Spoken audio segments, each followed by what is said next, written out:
Quick note, everyone. I announced 10 new rally locations, giveaways, and meetups, and I'm super excited, so check those out at meetkevin.com. But right now, I want to give you a little bit of insight into something that's going on. So when I announced I was running for governor, I knew I would be discovering a ton of corrupt policies. Like, the numbers that we were giving were probably corrupt. Like, here's a quick example. The current governor overstated fire prevention efforts by over 690% the same year we ended up having the worst fires in the state. That's not good. Like, NPR just did a whole expose on this. Another one. Our current governor says we have a $76 billion surplus, yet doubles the counts of federal money that he's getting to get to this $76 billion number. So it's really only a $30-something billion surplus. And then he's spending so much money to encourage people to vote for him, like for giving people's traffic tickets that were actually going $12 billion more into debt. Another example, California says it's giving folks $5.2 billion because California's, quote, roaring back. The reality is 92.3% of that is coming from the federal government. 2.6 billion came from Trump, 2.2 came from Biden, and he's had most of this money since December of last year. And so people have been sitting around for nearly 7 months getting virtually none of that money because only 2.2% of it has actually been dispersed. Doesn't mention any of that, of course. So I thought, okay, well, geez, it's probably gonna be easy to run against this because, I mean, think about it. California's such a beautiful state. It deserves way better than this. It deserves a solution for homelessness, taxation, traffic, housing, schooling. Why do we tax the most yet we're ranked 40th in schooling? It's nuts. But guess what? You're even trying to sabotage other people's campaigns, including mine. And there are a few problems here. Problem number one is if you're running against Gavin, Mr. Governor Gavin Newsom, you pretty much can't hire a campaign fundraiser or a campaign manager, which potentially you might have many campaign fundraisers and campaign managers throughout different parts of the state. And why can't you hire any of them?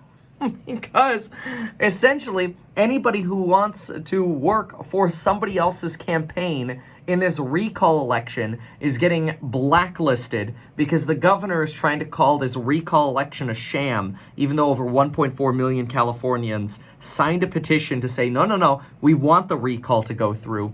And when they waited an extra 30 days to see, hey, well, does anybody want to change their mind? Does anybody want to remove their signatures? Only 43 people actually removed their signatures from the recall petition. So in other words, over 1.4 million Californians voted to have this. That's more than 10%. It's actually closer to 15% of our electorate, of the people actually who voted in the last election, which is absolutely mind-blowing. But think about this. Now you want to run a campaign against this establishment, but you can't hire campaign managers or campaign fundraisers because even though we had a political treasurer reach out to dozens of different campaign fundraisers or campaign managers, they pretty much all say the same thing. Yeah, if we work for a campaign that goes against Newsom, then we get blacklisted in California politics. That's how bad it is in California. So you basically remove the free market element of free and fair elections by corrupting the state and the state election system behind the scenes. It's really, really dirty. So it's not a surprise that the numbers are a lie, the policies fail. It's not a surprise that when they throw money at homelessness just gets worse. Yet for some reason, politicians keep getting richer. The other thing that's going on is by branding their sort of sabotaging of the recall election, which Californians want, as a sham recall, they're essentially failing to educate Californians that the California recall ballot is just one ballot. The way they're branding it is making people feel, oh, okay, so I'll get to vote in the recall, and then I'll get to vote for a replacement if in the event Gavin gets recalled, he gets, recalled, then we'll pick someone else. No, it's all one ballot.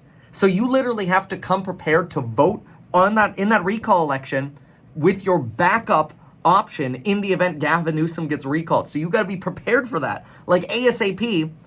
Otherwise, you end up going into it, it's like, oh crap, I have to pick a backup right now, and you didn't do any research. You didn't, for example, go to meetkevin.com and look at my spectacular plan for actually fixing California, because the existing establishment is improperly explaining how the recall process is going to work.